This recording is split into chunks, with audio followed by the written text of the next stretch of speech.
Assalamualaikum warahmatullahi wabarakatuh. Waalaikumsalam Waalaikumsalam warahmatullahi warahmatullahi wabarakatuh. wabarakatuh. Bismillahirrahmanirrahim. Alhamdulillahi rabbil alamin. Wassalatu wassalamu ala asyrafil anbiya'i wal mursalin wa ala alihi wa sahbihi ajmain. Allahumma faqihna fid din wa 'allimna at-ta'wil. Amin ya rabbal alamin. Alhamdulillah, pada malam hari ini kita bisa bertemu kembali Bapak Ibu di kelas ilmu nahu ini. Semoga Bapak Ibu semua, baik yang hadir ya ataupun yang ada di grup, senantiasa berada dalam kondisi sehat walafiat dan dimudahkan segala urusannya. Amin ya rabbal alamin. Oke, seperti biasa sebelum kita mulai, mari kita awali pertemuan ini dengan membaca Ummul Quran Al-Fatihah. Bismillahirrahmanirrahim. Ila hadratin Nabiyil Mustafa Muhammadin sallallahu alaihi wasallam wa ala alihi wa ahli baitihi wa dhurriyyatihi wa azwajihi wal mahdi khalifatihi ajma'in.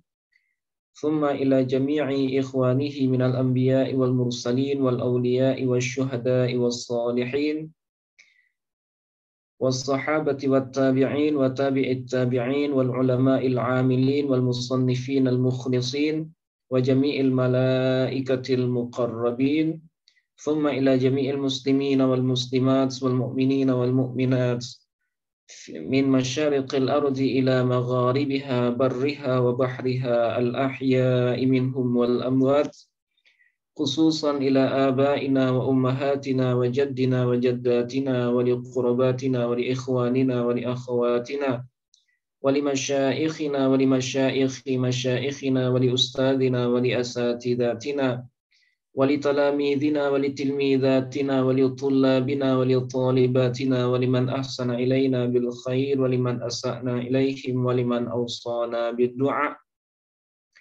ونخص خصوصا إلى جميع مدرسنا ومعلمنا في هذا الفن نفعنا الله بهم وبعلومهم في الدارين آمين.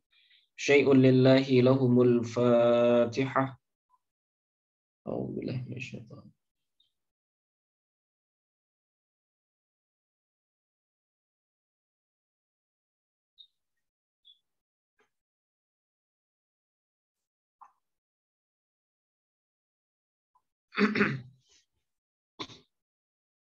Baik,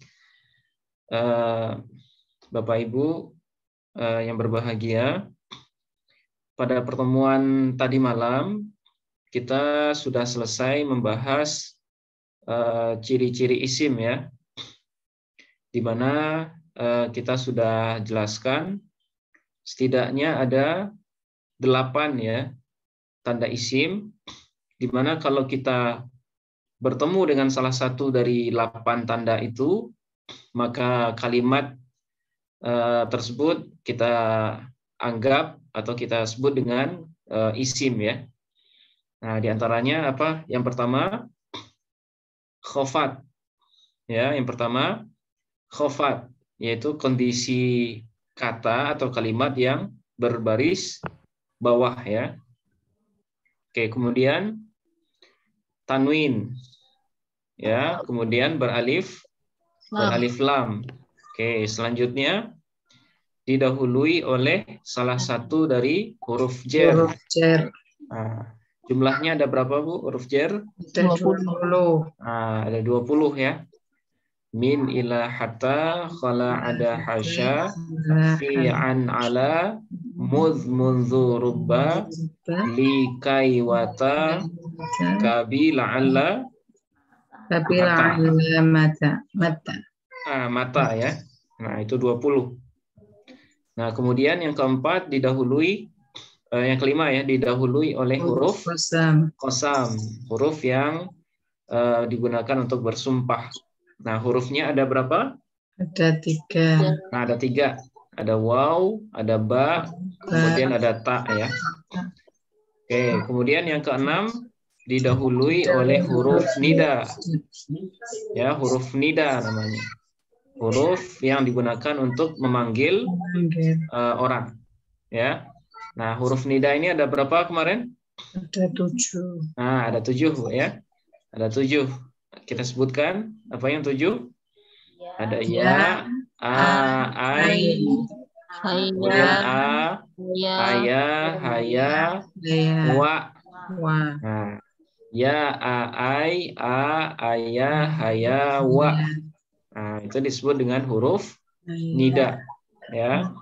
Nah, ketujuh huruf itu maknanya sama, yaitu wahai ya. Maknanya sama. Perbedaannya hanya dari segi penggunaan saja. Kalau ya bisa untuk jauh dan dekat, ya. Tapi kalau ai, itu khusus dekat. Kalau aya, dan haya itu khusus jauh, ya, khusus jauh. Dan yang terakhir wa. Nah, wa itu panggilan minta tolong ya. Nah, itu huruf nida. Contohnya ya Ahmadu, ya rajulu, ya Adamu, ya.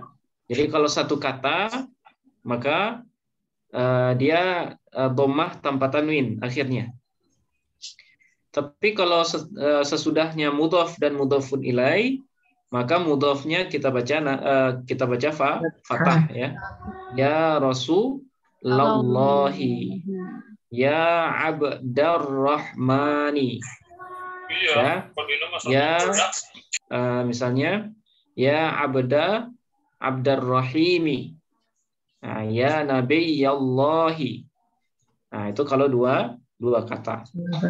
Oke. Kemudian yang selanjutnya ciri isim yang ketujuh adalah idhofah. Nah, apa itu idhofah, Bapak Ibu? Nah, kata majemuk ya, yaitu gabungan dua kata tapi secara makna dia satu. Nah, gabungan dua kata tapi secara makna dia satu. Di mana kata pertama kita sebut dengan apa? Mudhaf. Kata kedua mudhafun ilaih. Ya, mudhafun ilaih. Nah, kemarin sudah kita tentukan ya, mudhaf dengan mudhafun ilaih masing-masing punya ketentuan. Nah, mudhaf ada berapa ketentuannya, Bapak Ibu? 3. Nah, ada 3 ya. Tidak boleh bertanwin, tidak boleh beralif lam, kemudian harkatnya sesuai dengan posisinya. Nah, ya. Jadi tidak boleh bertanwin, tidak boleh beralif lam, kemudian harkatnya sesuai dengan posisi. Kalau mudhaf itu menjadi fa'il, berarti harkatnya dhamma. Kalau dia menjadi maf'ul, fathah. Oke, kalau dia didahului oleh huruf jar, kasrah ya. Nah, itu. Sementara kalau mudhafun ilaih, nah itu dia selalu baris bawah kalau dia dalam kondisi mufrad ya, tunggal. Nah, itu. Nah, itu yang disebut dengan idhofah. Kemudian yang terakhir isnad ilaih. Nah, kondisi kata yang berposisi sebagai mubtada atau fa'il. Nah, jadi setiap mubtada dan setiap khabar itu pasti isim. Ya, pasti isim. Tidak akan pernah ada mubtada tapi dia berbentuk fiil, enggak ada. Ya, atau fa'il, tidak akan pernah ada fa'il tapi dia berbentuk fiil atau haraf. Enggak mungkin, ya. Jadi fa'il dan mubtada itu dia selalu isim. Nah, dengan tanda yang kita sebut dengan isnad ilaih atau musnad ilaih. Nah, itu ya. Nah, itu kesimpulan yang kita bahas malam kemarin. Kira-kira sampai di sini ada yang kurang paham, Bapak Ibu, sebelum kita lanjutkan? Silakan dulu kalau ada yang kurang paham ditanyakan dulu.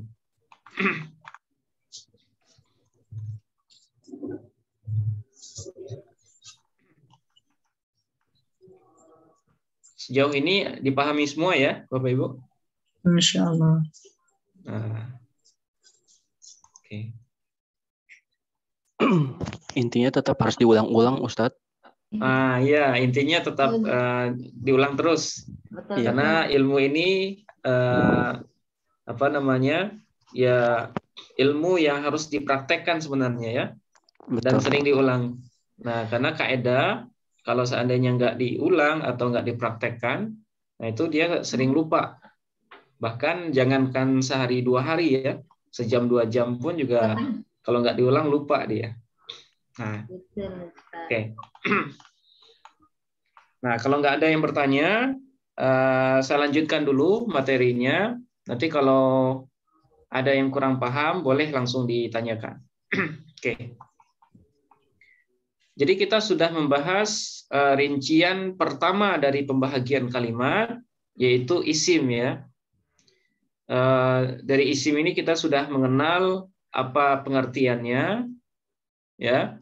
Kemudian kita juga sudah mengenal ciri-ciri atau tanda-tandanya.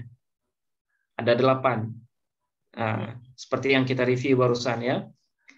Nah, sekarang malam ini kita akan mulai membahas pembahagian isim.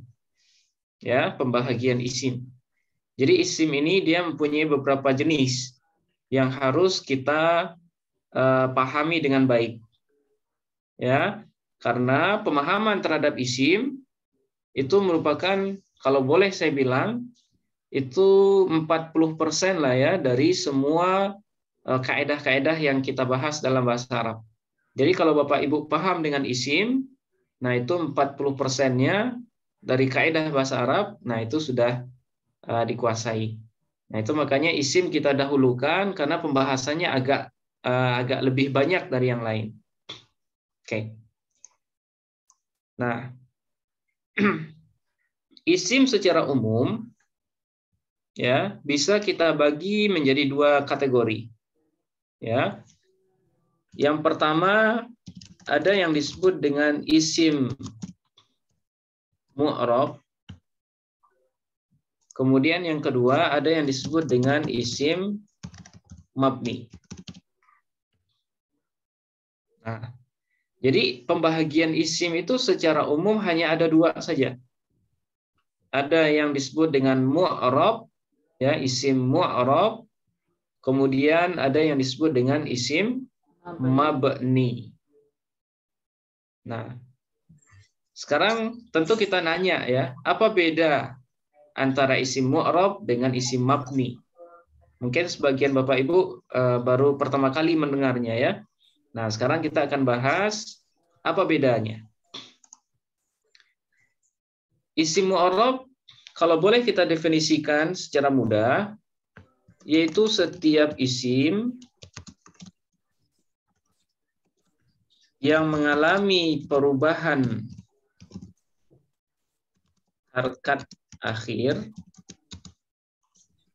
ketika posisinya berubah.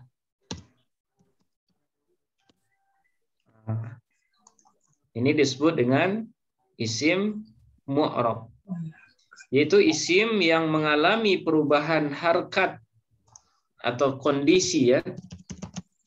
Kondisi akhir ya, ketika posisinya berubah. Jadi ketika posisinya berganti, maka harkat akhirnya juga berubah atau kondisi akhirnya berubah. Ketika jadi fa'il misalnya, dia harkatnya dhammah. Ketika menjadi maf'ul, harkatnya fathah. Kemudian ketika didahului oleh huruf jar, harkatnya kasroh misalnya. Nah, isim yang mengalami perubahan seperti ini, itu kita istilahkan dengan isim mu'rab namanya. Ya, isim mu'rab. Nah, apa contohnya? Nah, misalnya kalimat misalnya Muhammad ya. Muhammad pada contoh berikut.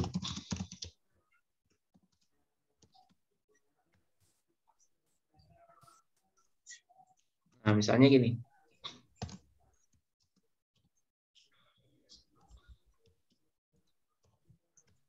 Nah, kira-kira untuk contoh ini kita baca apa, Bapak Ibu? Ja'a Muhammadun. Ja'a Muhammadun. Muhammadun ya. Muhammadun. Muhammadun. Oke, saya tanya Bapak Ibu, kenapa kita baca Muhammad ini dengan Muhammadun? Fa'il. Nah, karena posisinya di sini adalah sebagai fa'il. Fa'il. Nah, fa'il kalau dia tunggal itu harkatnya dhammah. Nah, kenapa dia bertanwin Muhammadun? Isim. Karena tidak ada alif lamnya. Tidak ada alif lamnya. Ya, karena tidak ada alif lamnya. Nah, itu makanya kita baca tanwin ya. Ja'a Muhammadun. Oke, ja'a Muhammadun. Oke. 1. Tapi kalau kita ubah contohnya, misalnya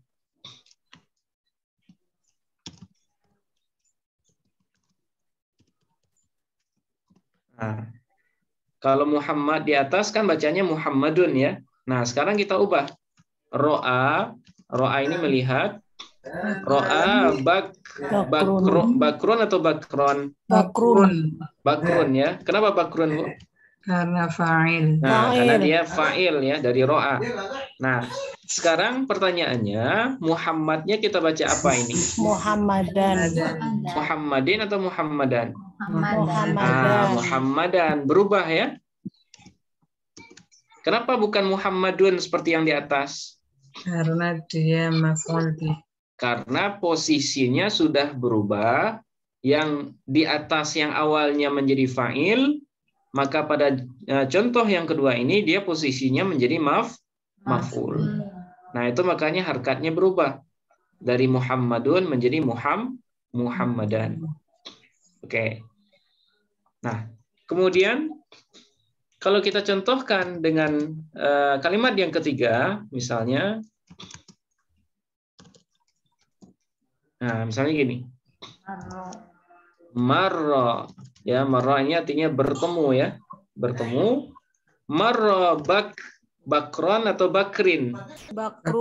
Bakrun ya, karena bakrun sebagai fa'il dari marra.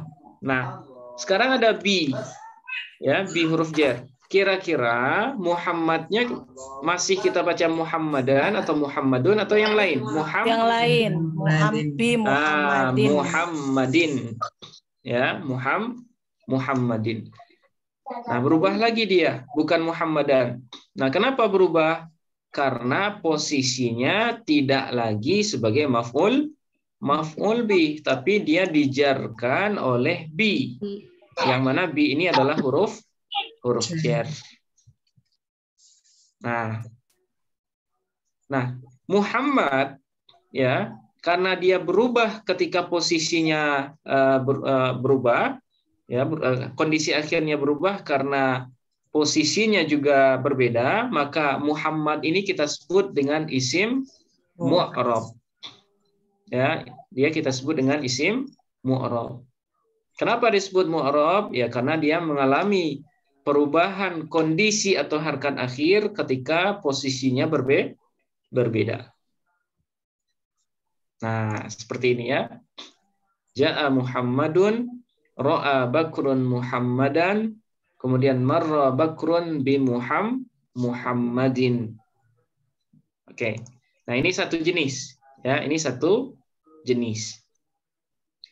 Nah, kemudian yang kedua, kita masuk dulu yang jenis yang kedua. Yang kedua ada yang disebut dengan isim mabni, Bapak Ibu. Ya, kebalikan dari isim mu'rab. Nah, kira-kira apa yang disebut dengan isim mabni? Setiap isim yang tidak, nah di sini kita garis bawahi, ya, tidak mengalami perubahan akhir, perubahan harkat atau kondisi akhir ketika posisinya berubah. Ya, setiap isim yang tidak mengalami perubahan harkat atau kondisi akhir ketika posisinya berubah. Artinya apa? Isim mabni ini dia tetap dalam satu bacaan atau dalam satu keadaan sekalipun posisinya berubah nanti. Ya, berubah menjadi fa'il, menjadi maf'ul ataupun menjadi majrur. Nah, apa contohnya? Ya, apa salah satu contoh dari isim mabni yaitu kalimat, nah, misalnya kalimat hadza. Ya. Pada contoh hadza ini adalah ini ya, artinya kata tunjuk ya, ini. Nah, misalnya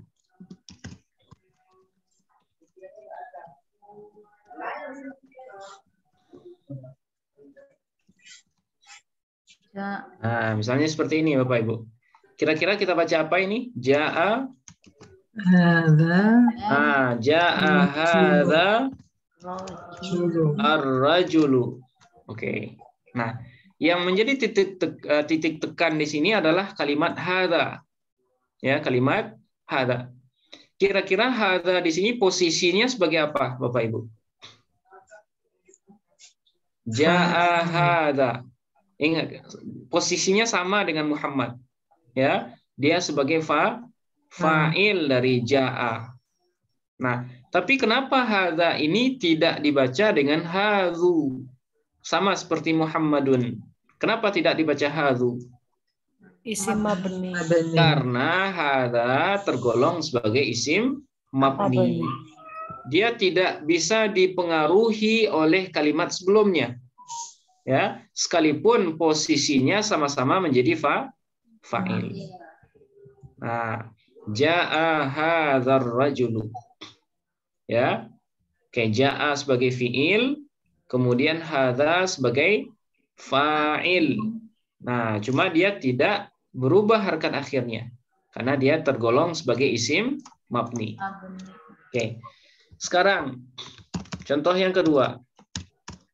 Ro'a Bakrun hadzar. Nah, kira-kira bacaannya apa ini, Bapak Ibu? Ro'a Bakrun hadza ar-rajula. Ya, hadza ar-rajula. Nah, yang menjadi garis bawah kita tetap kalimat hadza. Ya. Ro'anya sebagai fiil, kemudian bakrunnya sebagai fa'il. Nah, sekarang pertanyaannya hadza sebagai apa di sini? Maf'ul bih. Sebagai maf'ul bih. Ya, sebagai maf'ul bih. Nah, cuma pertanyaannya, apakah harkat zal di sini fathahnya disebabkan karena dia menjadi maf'ul bih atau karena harkat aslinya sudah fathah juga? Hadza. Karena harkatnya sudah seperti ini dari awal. Ya. Jadi hadza ini bukan berarti gara-gara dia menjadi maf'ul dari ro'a bacaannya hadza, bukan. Tapi karena bacaan awalnya juga sudah hadza. Nah, jadi kalimat hadza ini tidak berubah gara-gara adanya fi'il muta'addi yang mendahuluinya. Ro'a bakrun hadzal rajula. Oke. Kemudian yang terakhir. Marra bakrun bi. Nah, kira-kira bacaannya apa Bapak Ibu? Marra. Marra ini artinya bertemu ya. Marra bakrun bihadzal rajuli. Bihadza atau bihadzi? Bihadza. Bihadza. Kenapa bukan bihadzi? Karena dia mabni ya. Dia tergolong sebagai isim mabni sehingga dia tidak terpengaruh oleh kalimat sebelumnya. Nah, itu makanya dia tetap dibaca dengan hadza dalam semua kondisi. Nah, inilah perbedaan antara isim mu'rab dengan isim mabni. Kalau isim mu'rab dia mengalami perubahan akhir, ya. Sementara kalau isim mabni dia tetap dalam semua kondisi. Ya, dia tetap dalam semua kondisi. Nah, kira-kira sampai di sini Bapak Ibu bisa membedakan mu'rab dengan mabni? Insyaallah. Insya Allah bisa, Bu ya. Nah, insya Allah gampang ini. Nah, iya, silakan Pak. Iya. Ar-rajulu di situ sebagai maf'ul juga sebagai maf'ul juga sebagai fa'il juga, Ustaz. Nah, oke, baik. Ya, bagus, Pak. Lafaz ar-rajulu di sini ya, nanti sebenarnya akan kita bahas ya. Lafaz ar-rajulu ini dia punya posisi khusus di sini, Pak. Ya. Dia bukan, nah pada contoh ja'a hadzal rajulu, hadza yang menjadi fa'il di sini hanya kalimat hadza. Ya. Sementara kalimat ar-rajulu, nah nanti kita akan bahas sebenarnya, tapi saya bocorkan sedikit. Ar-rajulu ini disebut dengan ataf bayan nanti namanya. Oh, bukan Ya. bukan Ataf maf'ul ya. bayan, bukan fa'il dia, Bu. Ja'a hadzal rajulu. Bukan maf'ul dia. Ya, bukan maf'ul. Jadi ketentuannya ataf bayan itu adalah kata yang langsung ditunjuk oleh isim isyarah. Hadza itu kan isim isyarah namanya nanti ya. Kata tunjuk ini artinya. Nah, kalau kata yang sesudah isim isyarah itu beralif lam, maka nanti harkatnya mengikuti posisi dari isim isyarahnya. Karena isim isyarahnya dalam kondisi menjadi fa'il, yang mana fa'il itu dhammah ya, harusnya.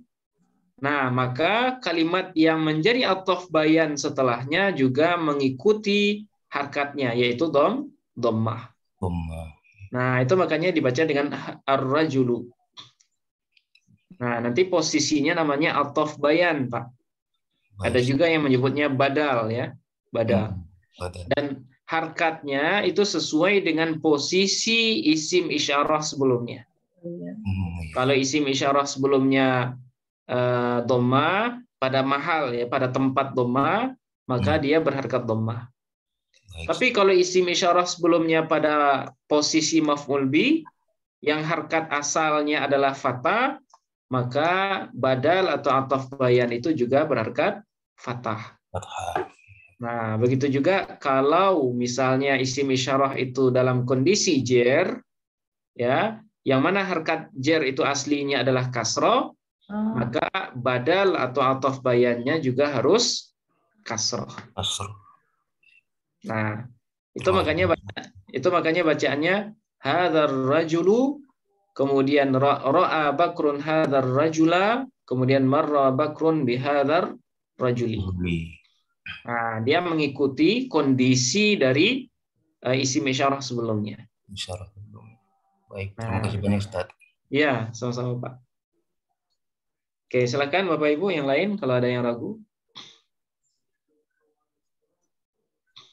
Jadi itu kalau maf'ul posisinya itu seperti ro'a bakrun hadzal rajula. Nah, kalau di sini maf'ul, Bu, ya. Ro'a bakrun hadza, ya, Bakar telah melihat laki-laki ini. Nah, dalam dalam kajian analisis teks ya, yang menjadi maf'ul bih di sini hanya kalimat hadza saja. Ya, yang menjadi maf'ul bihnya hanya kalimat hadza. Sedangkan kalimat ar-rajula ya, isim yang berada sesudah isim isyarah ini, dia punya posisi khusus yang lain yang kita sebut tadi dengan badal ya, atau ataf bayan. Nah, saya tuliskan di sini ya. Ini sebagai ini aja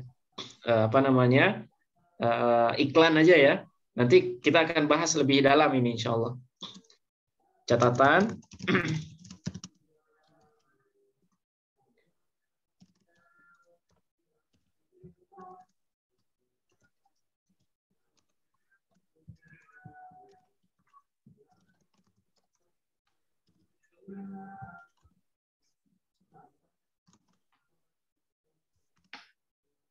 Isim yang berada sesudah isim isyarah, yaitu hadza, jika ia beralif lam, maka posisinya disebut dengan badal atau ataf bayan, di mana harkatnya mengikuti mengikuti posisi dari isim isyarah sebelumnya.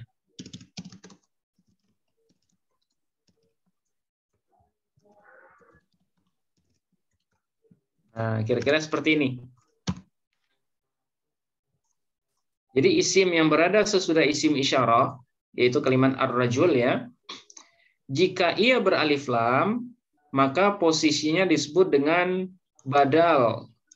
Nah, badal atau ataf bayan, atau kata yang ditunjuk oleh isim isyarah, ya, di mana harkatnya mengikuti posisi dari isim isyarah sebelumnya. Nah, jika isim isyarah sebelumnya pada tempat fa'il, ya, yang aslinya berharkat dhammah, tapi karena dia mabni, dhammahnya tidak kelihatan, maka badal atau ataf bayannya juga berharkat dhammah. Tapi jika isim isyarahnya berposisi atau berada dalam kondisi atau menjadi posisi maf'ul bi yang harkat asalnya adalah fathah, maka ataf bayannya juga fathah. Begitu juga kalau isim isyarahnya jer, maka ataf bayan atau badalnya juga harus berharkat kasroh atau jer. Nah, seperti itu, Bu Suci ya. Izin bertanya, Ustaz. Ya, silakan Mas Fauzan. Ini kalau posisi setelah isim isyarahnya bukan beralif lam itu bagaimana, Ustaz? Nah, kalau tidak beralif lam, nah nanti biasanya menjadi khobar, Mas. Ya, contohnya berbeda dengan ini. Contohnya beda. Misalnya misalnya hadza kitab. Misalnya seperti ini. Hadza kitabun. Nah, kalau sesudah hadza itu tidak beralif lam, nah itu biasanya dia menjadi khobar saja. Ini adalah kitab. Ya, ini adalah kitab atau buku. Nah, biasanya kitab, ya, kitab di sini dia menjadi khobar dari hadza. Jadi hadza sebagai mubtada. Kenapa dia mubtada? Karena isim di awal jumlah, ya. Tanda isimnya, kira-kira tanda isimnya apa, Bapak Ibu? Hadza. Dari yang 8 kemarin kira-kira apa? Khofat mungkin nggak hadza? Enggak ya. Kemudian bertanwin? Tidak. Kemudian beralif lam? Tidak. Didahului oleh huruf jer? Huruf qasam? Tidak. Huruf nida? Tidak. Idhofah? Bukan. Nah, idhofah juga bukan. Berarti? Isnad ilaih. Isnad ilaih. Ya, setiap kata yang menjadi mubtada itu selalu isim. Nah, jadi hadza ini tanda isimnya adalah isnad ilaih. Kemudian kitabun, nah dia posisinya adalah sebagai khabar dari hadza. Nah, biasanya seperti ini. Ini adalah kitab atau ini adalah buku. Nah, seperti itu Mas Fauzan ya. Nah, sederhananya seperti ini. Nanti kita akan perdalam di bahasan isim isyarah. Nanti semuanya akan kita bahas. Nah, tapi kita bertahap dulu ya. Nggak semuanya saya jelaskan dulu di awal. Oke. Nah, seperti itu. Nah, secara umum bisa dipahami, Bapak Ibu? Bisa ya? Nah, oke. Nah, sekarang kita lanjut ya. Jenis perubahan. Ya. Jenis perubahan dari isim mu'rab ataupun isim mabni. Nah, setelah kita mengenal bahwa isim mu'rab itu adalah isim yang mengalami perubahan akhir ketika posisinya berbeda, maka bisa kita rumuskan ya.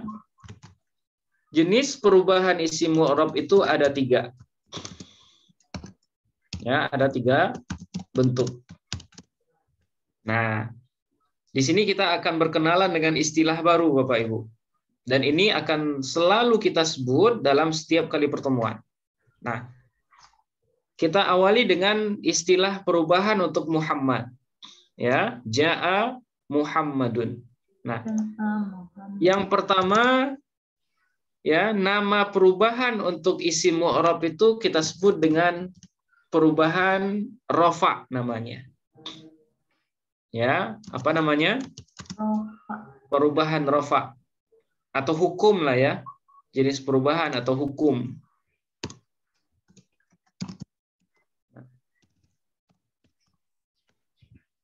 Nah, jadi hukum bacaan atau bentuk perubahan dari isim mu'rab itu bisa kita rumuskan menjadi 3 kategori. Yang pertama namanya rofa. Nah, rofa namanya. Nah, apa itu rofa? Ya, rofa itu adalah sebuah kondisi. Ya, sebuah kondisi di mana isim ya berposisi sebagai fa'il, oke, kemudian mubtada atau khabar. Nah, jadi rofa ini adalah nama istilah Bapak Ibu, ya, nama hukum. Ketika sebuah isim berposisi sebagai fa'il, maka hukumnya kita sebut dengan rofa. Apa namanya? Rofa. Ya, rofa. Nah, misal Muhammadun. Oke. Sekarang saya tanya Bapak Ibu, Muhammadun posisinya kira-kira sebagai apa ini? Muhammadun. Fa'il. Posisinya sebagai fa'il ya, sebagai fa'il dari ja'a. Oke. Nah, sekarang saya tanya, fa'il itu hukumnya apa Bapak Ibu? Rofa. Nah, di sini dia. Fa'il itu nama hukumnya kita sebut dengan rofa. Ya, rofa. Bagaimana kita menandai rofanya? Yaitu dengan dhammah. Tiga tunggal. Nah, gitu ya. Karena dia tunggal. Nah, itu alasannya. Kenapa dhammah? Karena dia tunggal atau yang kita sebut dengan isim mufrad. Nah, jadi urutan analisisnya selalu seperti itu. Saya ulangi. Muhammad posisinya sebagai apa, Bapak Ibu? Fa'il. Sebagai fa'il. Kenapa fa'il, Pak? Karena terletak sesudah fi'il. Nah, karena terletak sesudah fi'il. Oke. Fa'il apa hukumnya? Atau apa hukum fa'il? Rofa. Nah, kita jawab di sini. Hukumnya adalah rofa. Apa tanda rofanya di sini Muhammadun? Dhammah. Kenapa dhammah? Ya karena dia tunggal atau karena dia isim mufrad. Nah, seperti itu. Ya. Nah, itu cara analisisnya. Ya, cara analisisnya. Begitu juga dengan bakrun ya, bakrun. Bakrun di sini posisinya apa Bapak Ibu? Fa'il. Fa'il. Hukumnya apa? Rofa. Rofa. Oke, rofa. Tanda rofanya? Dhammah. Kenapa harus dengan dhammah? Karena dia isim mufrad nanti. Karena dia kalimat tunggal. Nah, seperti itu. Kira-kira bisa dipahami bentuk perubahan yang pertama ini? Namanya adalah rofa. Oke, contoh lain. Misalnya yang contoh lain misalnya ini ya, Muhammadun Talibun. Nah, Muhammadun talibun. Oke, Muhammadun talibun. Oke, sekarang saya nanya Bapak Ibu. Muhammadun posisinya kira-kira apa? Muhammadun. Ada. Mubtada. Kenapa dia mubtada, Pak? Karena dia Karena dia isim yang berada di awal jumlah. Oke. Sekarang saya tanya, apa hukum mubtada? Rofa. Nah, hukum mubtada itu rofa. Apa tanda rofanya di sini? Dhammah. Dhammah. Kenapa dhammah? Isim mufrad. Nah, karena dia isim mufrad ya, karena dia kalimat tunggal. Oke, begitu juga dengan thalibun. Thalibun, kira-kira posisinya apa ini thalibun? Khobar. Khobar. Sebagai khobar, ya, khobar dari Muhammad. Hukumnya apa, Pak? Rofa. Rofa. Tanda rofanya dhammah. Kenapa dhammah? Isim Karena mufrad. isim Nah, karena dia isim mufrad. Ya, isim mufrad itu kata tunggal. Ustadz, Ya, Pak? rofa itu pasti domah ya Ustadz? Untuk sementara ini kalau dia tunggal, rofa itu kita kenal dengan dhammah, Pak. Oke, Pak Ustadz. Nah, untuk sekarang aja dulu. Ya. Karena contoh yang kita munculkan baru kalimat tunggal. Nanti kalau kalimatnya mengandung makna dua atau mengandung makna banyak, nah itu beda lagi. Untuk sementara kita pahami dulu. Rofa itu adalah dhammah. Untuk sementara ya. Nah, oke. Nah, ini satu. Jadi jenis hukum atau bentuk perubahan yang pertama untuk isim mu'rab kita sebut dengan rofa. Oke, satu. Nah, sekarang yang kedua, ada namanya perubahan nasab. Ya, perubahan nasab. Nah, apa itu nasab? Nasab itu adalah sebuah kondisi.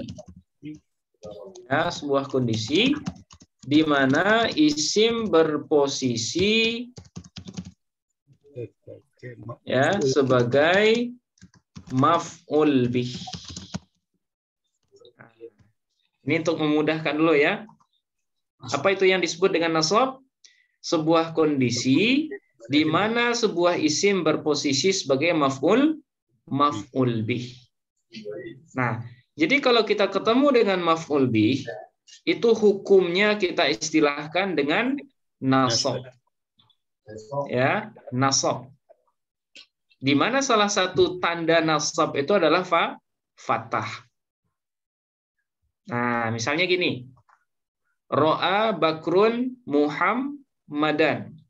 Ya, Bakar telah melihat Muhammad. Oke, sekarang saya nanya Bapak Ibu. Muhammadan di sini sebagai apa kira-kira posisinya? Maf'ul bih. Sebagai maf'ul bih. Nah, sekarang kita sambungkan dengan ini. Apa hukum maf'ul bih? Nasab. Nasab, ya. Apa tanda nasabnya Muhammadan? Patah. Fathah. Kenapa harus fathah? Karena Isim mufrad. mufrad. Karena dia merupakan isim mufrad, ya, kalimat tunggal. Nah, seperti ini. Nah, perubahan yang terjadi untuk maf'ul bih namanya adalah nasab. Oke, nah ini yang kedua. Yang pertama tadi rofa, kemudian yang kedua adalah nasab. Oke, dua. Nah, sekarang yang terakhir ada namanya perubahan jer atau khofat. Ya, jer atau khofat. Nah, apa ini jer atau khofat? Yaitu sebuah kondisi, ya, kondisi di mana isim itu berposisi sebagai mudhofun ilaih, ya, sebagai mudhofun ilaih. Masih ingat mudhofun ilaih Bapak Ibu? Kata kedua dari kata majmuk, ya, atau kata kedua dari idhofah. Nah, sebuah kondisi di mana isim berposisi sebagai mudhofun ilaih atau dijarkan oleh huruf jar dan qasam. Maka hukum katanya disebut dengan jer atau khofat. Nah, jadi kapan sebuah isim dibaca jer? Nah, jawabannya adalah ketika dia berposisi sebagai mudhofun ilaih, ya, atau ketika dia dijarkan oleh huruf jar. Nah, oleh huruf jar atau huruf qasam. Nah, ini kata kuncinya. Kalau nasab, kapan isim dibaca nasab? Ketika dia menjadi maf'ul bih. Kemudian kapan isim dibaca rofa? Ada fa'il. Nah, ketika dia menjadi fa'il, mubtada atau khobar. Nah, jadi ini istilah yang harus kita pahami betul ya. Jangan sampai Bapak Ibu nggak paham dengan istilah rofa, nasab, khofat. Ya, rofa, nasab, khofat. Nah, tiga-tiganya disebut dengan jenis perubahan atau hukum kata. Kalau dalam kitab ilmu nahu biasanya disebut dengan i'rab. Ya, apa namanya? I'rab. Nah, i'rab itu artinya perubahan. Jadi kalau ada yang nanya apa i'rabnya? Nah, kalau dia fa'il berarti i'rabnya rafa. Ya, kalau maf'ul bih i'rabnya namanya nasab. Kalau dia menjadi mudhafun ilaih berarti nama i'rabnya jar atau khofat. Nah, saya contohkan ya. Saya contohkan. Marra Bakrun bi Muhammadin. Ya, Bakar telah bertemu dengan Muhammad. Oke, sekarang saya tanya Bapak Ibu, Muhammadin. Kira-kira posisinya apa ini Muhammadin?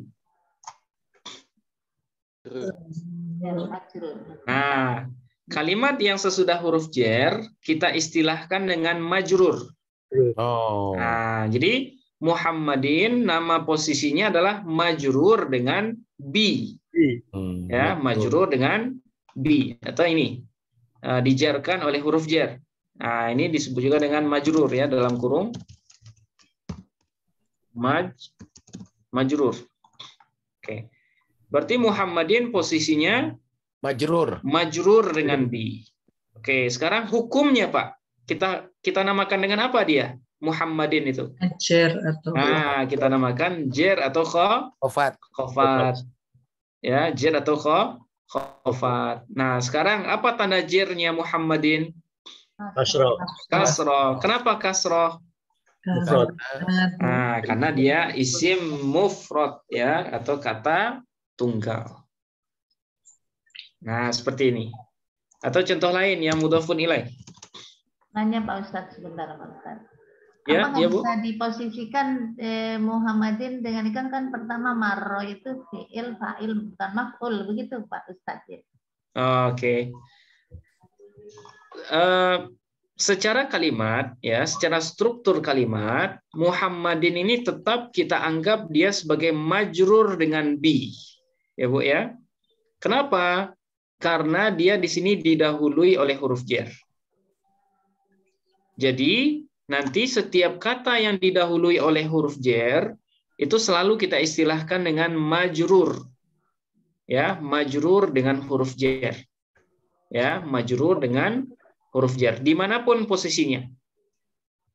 Nah, sekalipun nanti kita akan terus belajar ya, bi di sini itu akan menjadikan gabungan bi dengan Muhammadinnya sebagai maf'ul bih dari marra. Gabungannya tapi gabungan bi dengan Muhammadin. Tapi kalau kalimat Muhammadinnya dia tetap posisinya kita sebut dengan majrur dengan huruf jar. Nah, seperti itu, Bu. Jadi harus kita bedakan ya. Dalam bahasa Arab atau dalam analisis bahasa Arab ini, analisis nahwu, setiap kata kita hukumi sesuai dengan posisinya. Nah, setiap kata kita hukumi sesuai dengan posisinya. Kalau dia terletak sesudah huruf jar, maka kita namakan posisinya dengan majrur dengan huruf jar. Sekalipun nanti kalau kita anggap dia gabungan jar majrur, nah itu nanti dia punya posisi lain, ya. Dia menjadi maf'ul bih dari marra. Nah, tapi dalam analisis harus kata per kata ya, bukan gabungan. Nah, seperti itu Bu Suci. Nah, oke. Nah, sekali lagi kita simpulkan Bapak Ibu. Berarti jenis perubahan isim mu'rab itu ada berapa? 3. Ada 3, Pak ya. Ada yang disebut dengan rafa, nasab, kemudian jar. Nah, jar atau khofat. Oke, saya tanya, kapan isim dibaca rafa, Bapak Ibu? Ketika dia Ketika fa'il berposisi sebagai fa'il ada khabar. Nah, ketika dia berposisi sebagai fa'il, mubtada, khobar. Oke, kapan isim dibaca nasab? Ketika dia berposisi Dia berposisi sebagai maf'ul bih. Ketika dia menjadi maf'ul bih. Oke, kapan isim dibaca jar? Ketika dia majrur. Nah, ketika dia majrur dengan huruf jar atau qasam, kemudian menjadi mudhafun ilaih. Nah, itu yang wajib diketahui dulu ya. Nah, sekarang saya balik. Mubtada hukumnya apa? Rafa. Rafa. Kemudian mudhafun ilaih. Majrur, Jar. Oke. Maf'ul bih. Nasab. Nasab. Oke, sekarang mubtada. Rafa. Rafa. Maf'ul bih. Nasab. Oke, majrur dengan huruf jar. Jar. Jar. Maf'ul bih. Nasab. Fa'il. Rafa. Khobar. Rafa. Oke, sekarang maf'ul bih hukumnya Nasab. nasab. Oke, mudhafun ilaih. Jar. Jar. Fa'il. Rafa. Mubtada. Rafa. Oke. Nah, jadi kita biasakan ini ya, Bapak Ibu. Karena ini sangat penting. Akan kita baca terus ini. Rafa, nasab, jar. Rafa, nasab, jar. Nah, kita masukkan ke alam bawah sadar kita. Kalau isim posisinya sebagai fa'il, mubtada, khobar, maka nama hukumnya disebut dengan rafa. Atau i'rabnya disebut dengan rafa. Ketika isim berposisi sebagai maf'ul bih, maka nama hukumnya disebut dengan nasab. Kemudian ketika isim berposisi sebagai mudhafun ilaih, atau ketika dijarkan atau majrur dengan huruf jar, maka nama hukumnya disebut dengan jar atau khafad. Nah, ini jenis perubahan dari isim mu'rab. Nah, sekarang bagaimana dengan isim mabni? Apakah dia mengalami seperti ini juga? Jawabannya tidak. Ya, isim mabni itu dia selalu tetap dalam satu kondisi. Ya, dia tidak punya rumus perubahan. Ya, tidak punya rumus perubahan. Karena dia kondisinya ya selalu seperti ini. Ja'a hadza ra'aitu bakrun hadza marra bakrun bihadza. Nah, itu bedanya antara isim mu'rab dengan isim mabni. Nah, kemudian selanjutnya isim mu'rab itu nanti punya 10 jenis. Nah, jadi ada 10 jenisnya nanti setelah ini kita akan bahas. Sementara kalau isim mabni dia punya 7 jenis pembahagian. Nah, semuanya akan kita bahas ini, Bapak Ibu, ya. Jadi isim mu'rab ada 10. Yang selama ini kita kenal hanya baru satu ya, yaitu isim mufrad.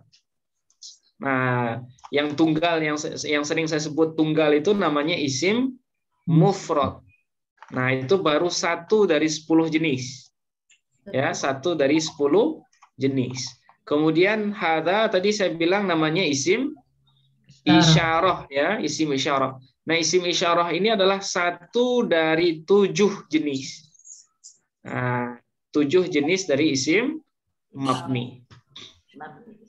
Nah, seperti ini. Kira-kira bisa dipahami Bapak Ibu beda isim mu'rab dengan isim mabni? Bisa. Nah, alhamdulillah. Nah, cuma jenisnya belum ya. Jenisnya belum kita bahas. Oke. Ada pertanyaan sejauh ini, Bapak Ibu? Maaf Ustaz, Ya. berarti untuk yang hukum nasab itu hanya ada di jumlah fi'liyah Ustaz. Karena yang adanya kan di maf'ul bih aja kan gitu. Iya. Untuk sekarang nasab itu adanya di maf'ul bih. Maf'ul bih itu di jumlah fi'liyah. Iya. Nah, untuk sementara seperti itu, Pak.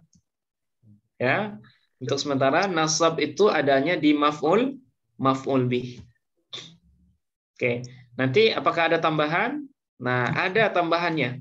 Tapi kita cicil hanya maf'ul bih dulu. Karena sesuai dengan apa yang sudah kita bahas sebelumnya. Terima kasih Ustaz. Iya, sama-sama, Pak. Ustaz, izin tanya Ustaz. Ya, silakan Mas Wahyudin, Pak.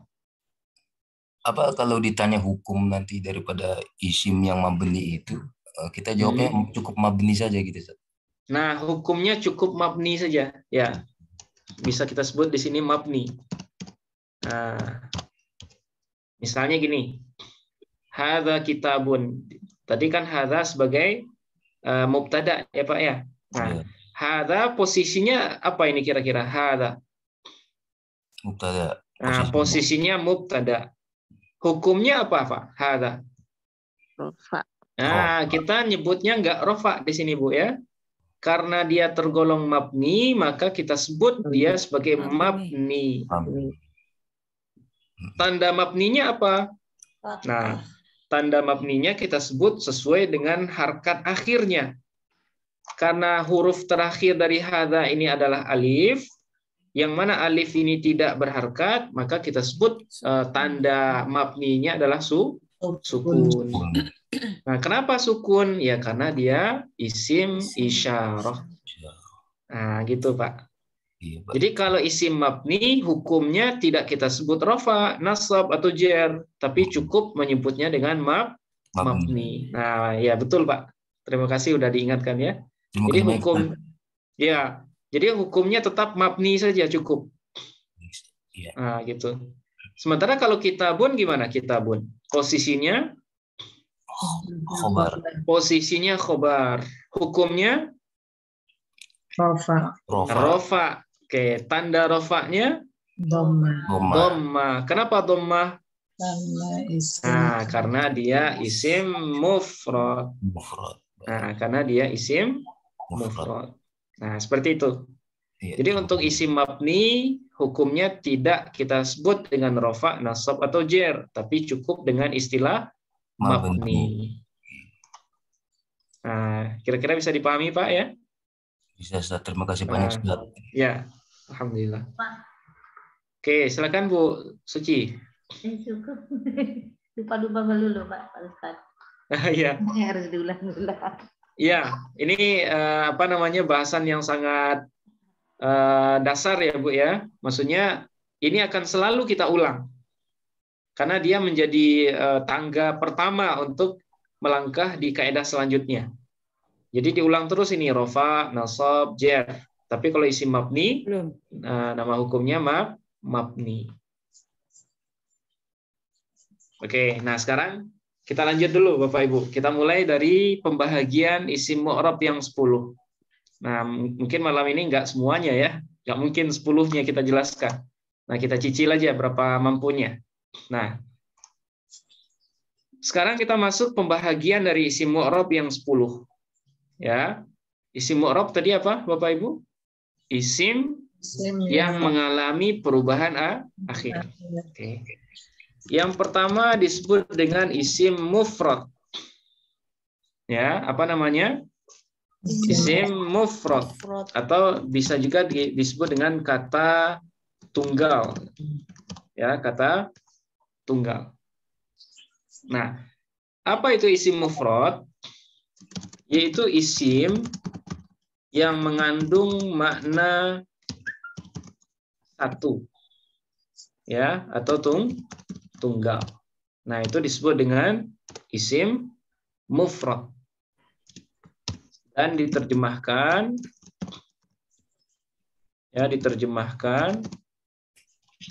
dengan biasanya ya dengan kata sebuah atau satu. Nah, biasanya seperti itu. Contoh, misalnya sebuah rumah, apa bahasa Arabnya, Bapak Ibu? Baitun. Nah, baitun. Nah, baitun ini karena dia mengandung makna satu, maka dia disebut dengan isim mufrad. Oke, baitun. Ya, artinya sebuah rumah. Oke, kemudian misalnya apa lagi? Kemudian baitun rumah. Nah, sekarang HP misalnya. Apa bahasa Arabnya? Jawal ya, jawalun. Apa arti jawalun? Sebuah Nah, sebuah HP ya, sebuah. Nah, jawal. Oke, terus apa lagi misalnya? Komputer, hasub ya, hasubun. Apa arti hasub? Komputer. Nah, kemudian Muhammad ya, Muhammadun. Nah, Muhammadun apakah isim mufrad juga namanya? Iya, kenapa mufrad, Pak? Muhammadun. Nama tunggal. Nah, karena dia mengandung makna tunggal, seorang Muhammad. Nah, jadi isim mu'rab yang pertama itu disebut dengan apa? Isim mufrad. Ya, isim mufrad. Nah, karena dia tergolong sebagai isim mabni, maka dia mengalami rumus i'rab atau mengalami perubahan. Nah, disinilah pentingnya mengenal isim mu'rab ya. Nah, rumus perubahannya ketika rofa itu harkatnya dengan dhammah. Nah, ini rumusnya. Ketika rofa, ingat rofa tadi apa, Pak? Mubtada, khobar, fa'il. Berarti isim mufrad kalau dia berposisi sebagai mubtada, khobar ataupun fa'il, maka harkatnya nanti adalah dhammah. Atau tanda rofa'nya adalah dhammah. Oke, satu. Ketika nasab. Nah, sekarang ketika nasab. Nah, ingat, nasab tadi ketika apa? Isim dibaca nasab ketika menjadi maf'ul bih. Nah, ketika menjadi maf'ul bih, maka harkatnya atau tanda nasabnya adalah dengan fathah. Oke, dua. Yang ketiga sekarang. Ketika jer. Ingat, jer. Kapan isim dibaca jer? Ketika dia menjadi mudhafun ilaih atau dijerkan oleh huruf jer atau huruf qasam ya. Nah, ketika jar atau jer, tanda jernya adalah kasrah. Nah, ini rumusnya. Ini harus kita hafalkan Bapak Ibu, ya. Nah, apa rumusnya tadi? Ketika rafa dengan dhamma, ketika nasab dengan fathah, ketika jar dengan kasrah. Nah, ini berlaku untuk apa? Untuk isim mufrad, ya, untuk isim mufrad. Nah, sekarang kita praktek, Bapak Ibu. Ya, kita akan analisis kalimat Muhammadun Thalibun ya. Nah, sekarang kita akan mengenal cara analisis yang akan kita sering ulang-ulang. Nah, Muhammadun ya. Kalau kita akan menganalisis sebuah kalimat dalam bahasa Arab, itu ada istilah analisis yang kita rumuskan yang disebut dengan istilah PHTA ya.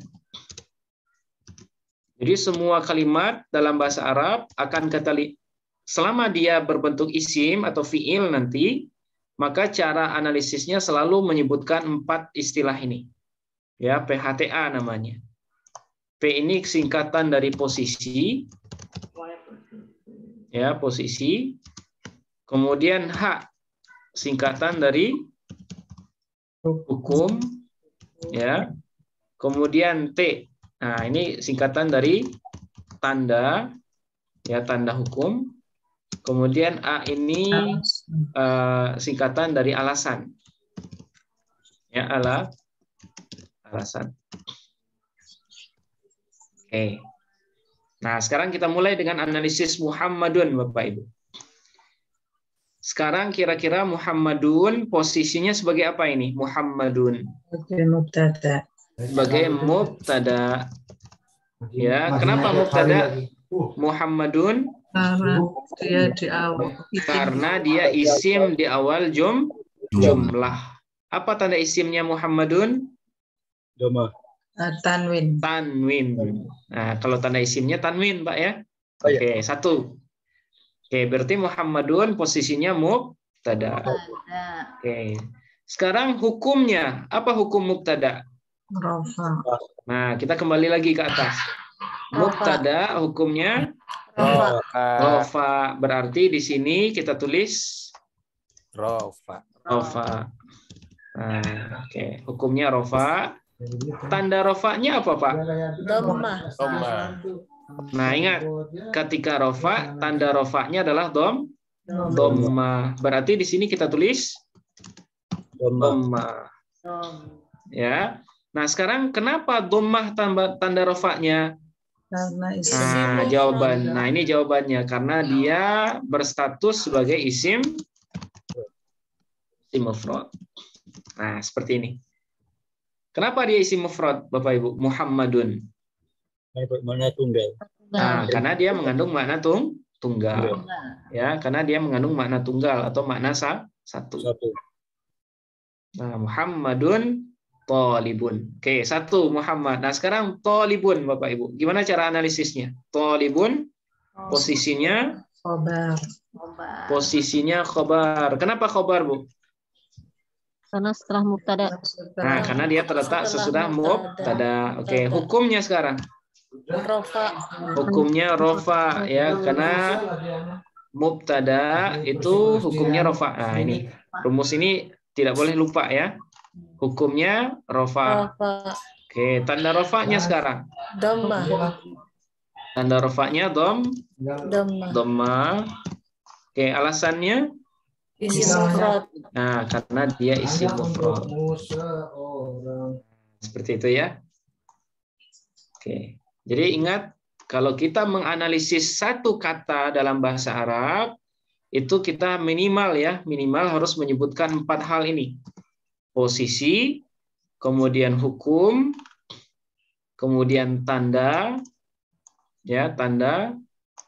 kemudian yang terakhir adalah alasan.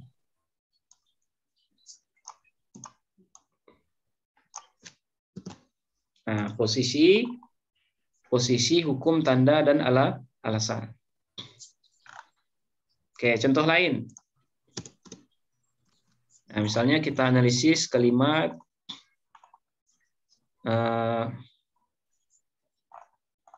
atau kalimat yang lain ya, yang di atas ini.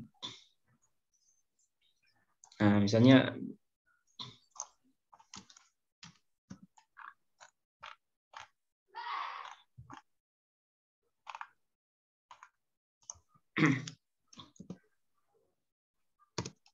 nah, kita mulai dari lafaz abdu, Bapak Ibu.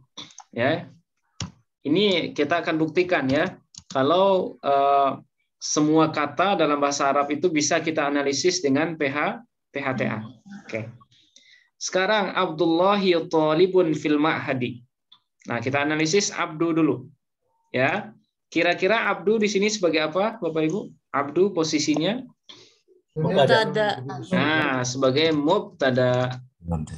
Ya, kenapa mubtada abdu? Isim di awal jumlah. Nah, karena dia isim di awal jumlah. Apa tanda isim abdu kemarin? Abdu.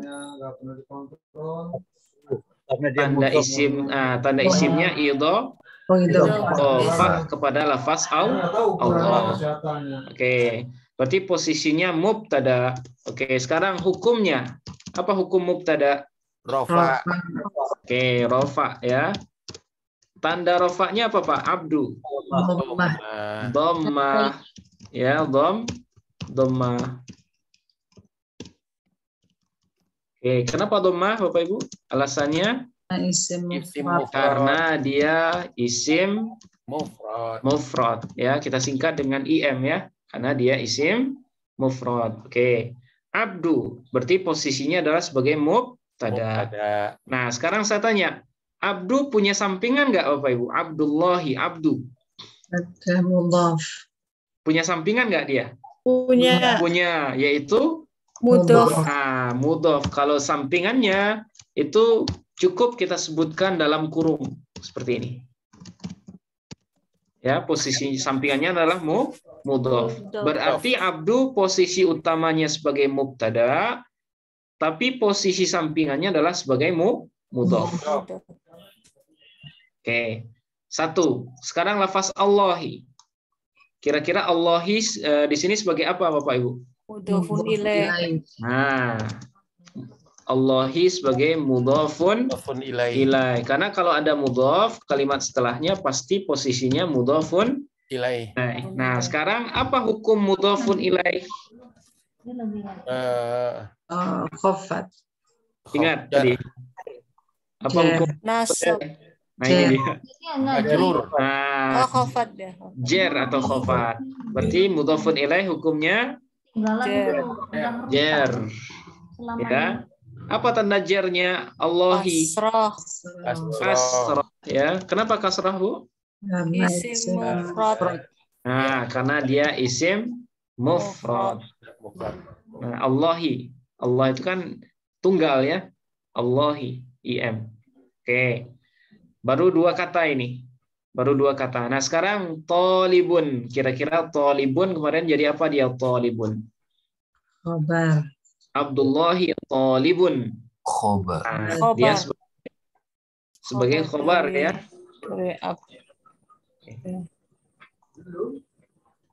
Oke, sebentar.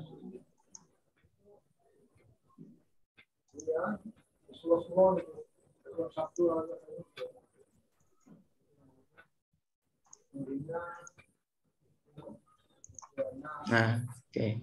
Sebagai apa? Tolibun, Bapak Ibu? Sebagai Khobar. khobar ya. Sebagai khobar dari abdu.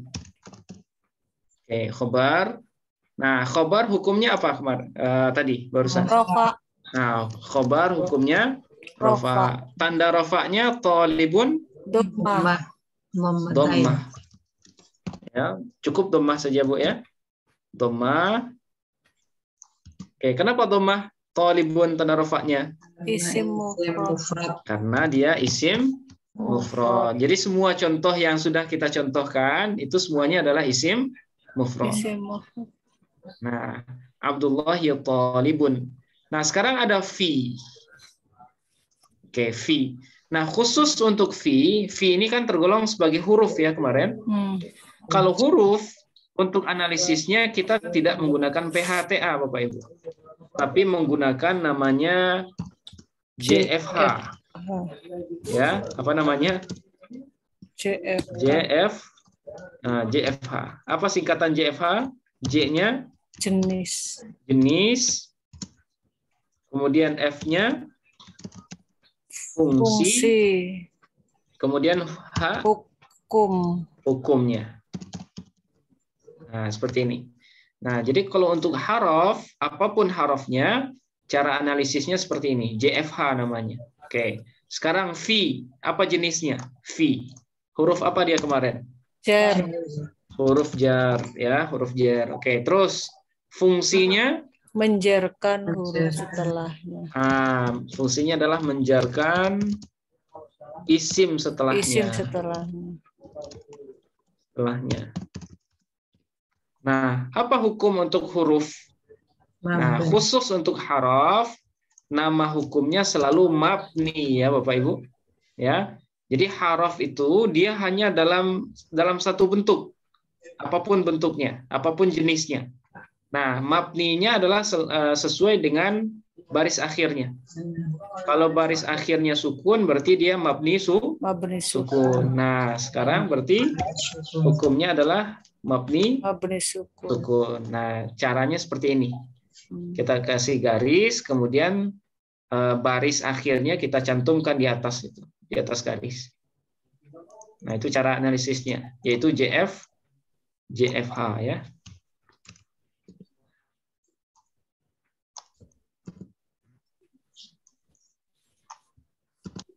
Oke, saya ulangi lagi. Kalau analisis isim dan fiil kita menggunakan apa? PHTA. Tapi kalau untuk haraf kita menggunakan JFH. Nah, kita sepakati seperti ini. Kalau isim PHTA, tapi kalau haraf itu JFH. Oke, terakhir Bapak Ibu, al-ma'hadi. Kira-kira al-ma'hadi di sini sebagai apa ini? Al-ma'hadi. Majrur. Posisinya sebagai apa? Majrur. Nah, isim sesudah huruf jar, nama posisinya adalah majrur dengan Nah, kita sebut kalau dia fi berarti majrur dengan fi ya. Oke. Nah, sekarang apa hukumnya? Jer. Nah, hukumnya jar. Apa tanda jarnya Bapak Ibu? Ma'hadi. Kasrah. Kasrah. Oke. Kenapa kasrah, Bu? Isim mufrad. Nah, karena dia isim mufrad. Nah, seperti ini. Jadi semua kata nanti akan bisa kita analisis kalau kita sudah tahu dengan semua isim yang kita bahas. Nah, kebetulan malam ini kita bahas satu ini ya, isim mufrad. Nah, kira-kira ada yang ragu nggak Bapak Ibu? Silakan ditanya dulu. Saya lihat ini ada yang agak rumit ya, ngelihat agak rumit. Nah, silakan ditanyakan dulu kalau ada yang ragu.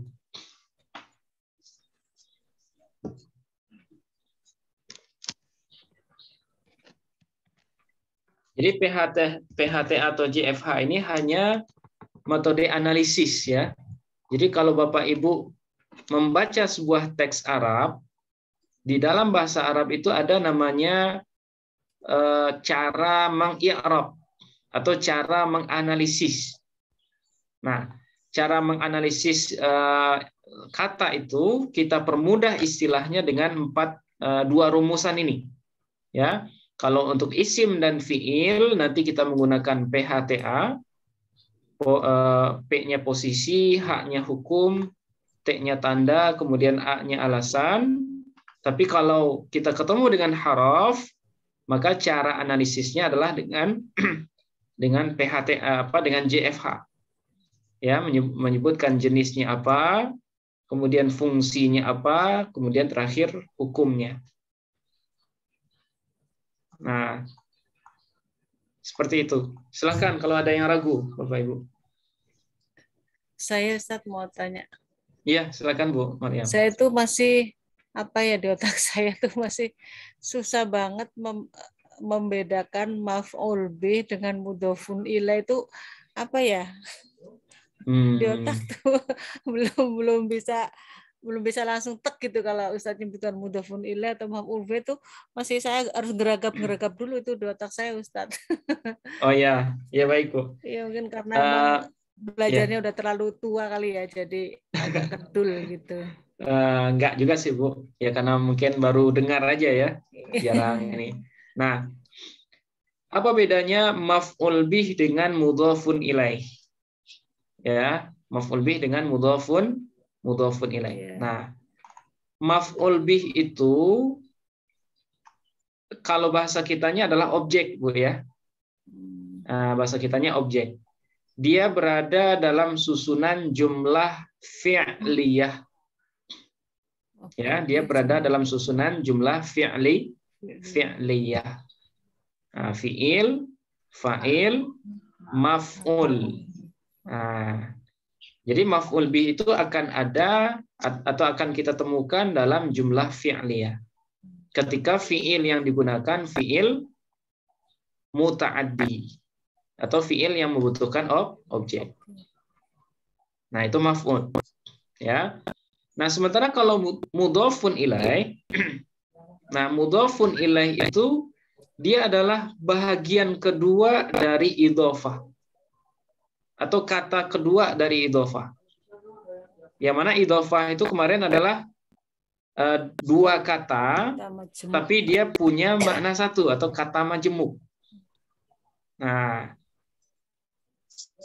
kira-kira seperti itu bedanya ya secara ini ya, secara sederhana.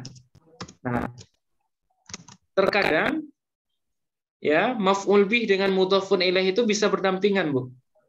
Bisa berdampingan. Contoh misalnya seperti ini.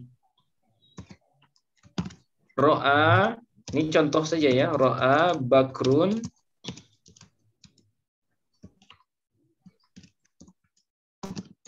Nah, misalnya seperti ini. Kira-kira apa bacaannya? Bakrun. Nah, sekarang baita, baitu atau baiti? Baita. Nah, baita. Kenapa baita, Bu? Karena maf'ul bih. Nah, karena dia maf'ul bih dari kalimat ro'a. Ro'a ini artinya melihat, ya. Bakar telah melihat Baitallah ha atau hu. Hi ya, oke. Nah, di sini baita kita baca sebagai kita baca baita fathah ya. Kenapa? Karena dia menjadi maf'ul bih dari ro'a. Nah, dia menjadi maf'ul bih dari ro'a. Tapi selain dia menjadi menjadi maf'ul bih, baita ini kira-kira jadi apa, Bapak Ibu? Baitallahi. Mudhof. Selain dia maf'ul bih, dia menjadi mudhof. Ya, menjadi mudhof. Nah, kalau ada mudhof berarti sesudahnya ada mudhofun ilaih. Nah, ini yang mudhofun ilaih itu Bu Maryam ya. Allahinya yang menjadi mudhofun ilaih. Kalau baitanya sebagai apa? Baitanya sebagai maf'ul bih ya, sekaligus menjadi mudhof. Sampingannya mudhof. Posisi utamanya maf'ul bih, sampingannya adalah mudhof. Sementara kalimat Allah di sini sebagai mudhofun ilaih. Nah, seperti itu. Ro'a bakrun baitallahi. Nah, ini mudhofun ilaih dengan maf'ul bih berdampingan. Karena kebetulan maf'ul bihnya berbentuk berbentuk idhofah. Atau berbentuk kata majemuk. Nah, seperti itu. Kalau kita analisis gimana nih, Bu? Nah, misalnya baita. Posisi baita sebagai apa posisinya? Nah, posisinya maf'ul bih ya. Nah, maf'ul bih. Sekaligus sampingannya sebagai mudhof. Nah, sampingannya mudhof. Posisi utamanya maf'ul bih. Oke, satu. Kemudian hukumnya. Nah, hukum baita nasab. Ingat, kalau maf'ul bih berarti hukumnya nasab. Oke, sekarang tanda nasabnya, Bu. Baita. Tanda nasabnya fathah. Kenapa fathah tanda nasabnya? Isim mufrad. Nah, karena dia isim mufrad. Ya, karena dia isim mufrad. Ra'a bakrun baitallahi. Nah, sekarang baru Allah. Allah sebagai apa kira-kira Allah? Mudhofun. Karena baita mudhof berarti yang sesudahnya menjadi mudhofun ilaih. Ya, mudhofun ilaih. Apa hukum mudhofun ilaih? Jar. Apa tanda nasabnya? Tanda jarnya? Kasrah ya. Kenapa kasrah, Bu? Nah, karena dia isim mufrad. Nah, seperti itu Bu Maryam. Mudah-mudahan bisa dipahami ya. Terus posisi bakrun apa itu, Ustaz? Nah, kalau bakrun kira-kira apa, Bu? Ro'a. Ro'a kan fi'il ya. Fa'il. Ro'a fi'il. Nah, maka yang sesudahnya disebut dengan fa'il. Bakrun sebagai fa'il. Nah, kita bikin di sini ya. Bakrun posisinya fa'il. Oke. Kemudian hukum fa'il rofa. Oke, rofa. Tanda rofanya kira-kira apa, Bu? Doma. Ah, dhammah. Ya, dhammah. Kenapa dhammah? Isim mufrad. Nah, isim mufrad. Semuanya isim mufrad. Karena contoh yang kita tulis dari awal itu adalah isim mufrad. Nah, seperti itu. Bisa dipahami, Bu? Iya, insya Allah. Nah, jadi maf'ul bih objek. Maf'ul bih itu objek. Kalau mudhofun ilaih kata kedua dari idhofah. Ya, kata kedua dari idhofah atau kata majemuk. Nah, seperti itu. Nah, supaya nggak ragu saya pindahkan ke bawah ya, Bu ya.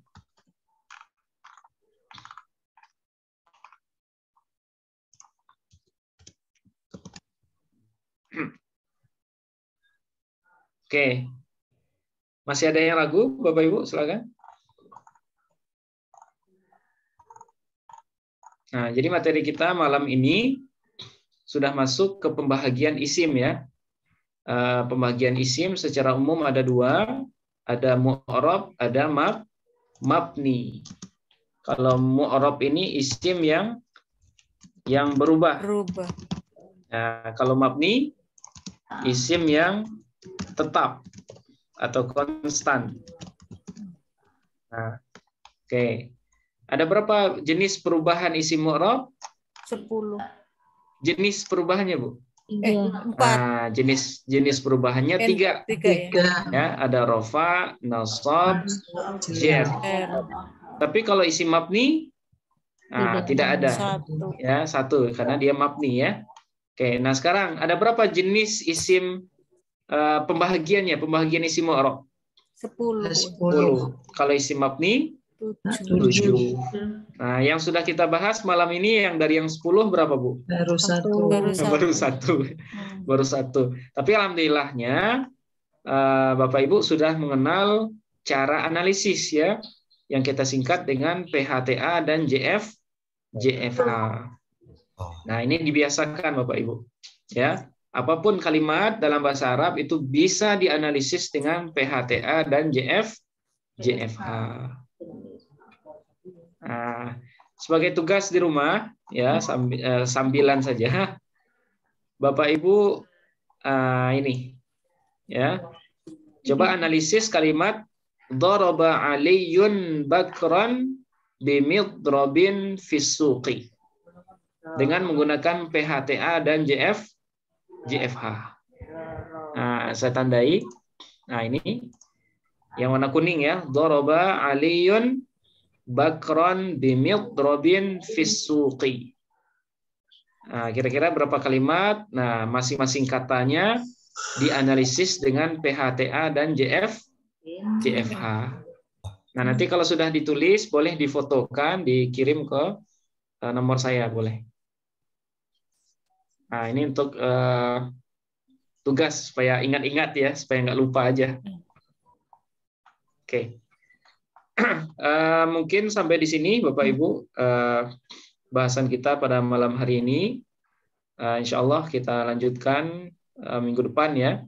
Nah, mudah-mudahan apa yang sudah kita bahas ini bisa dipahami. Amin. Kalaupun ada yang kurang paham, silakan ditanyakan di grup. Jadi nggak masalah nanya di grup itu, ya. Atau lihat rekaman ini boleh juga, supaya lebih paham. Mungkin kita cukupkan, kita akhiri dengan hamdalah. Alhamdulillahirabbil alamin. Assalamualaikum warahmatullahi wabarakatuh. Waalaikumsalam warahmatullahi wabarakatuh. Terima kasih Pak Ustaz. Ya, sama-sama. Jazakallah khairan. Wa iyyakum. Ya, oke. Mohon izin duluan Bapak Ibu. Iya, Ustaz.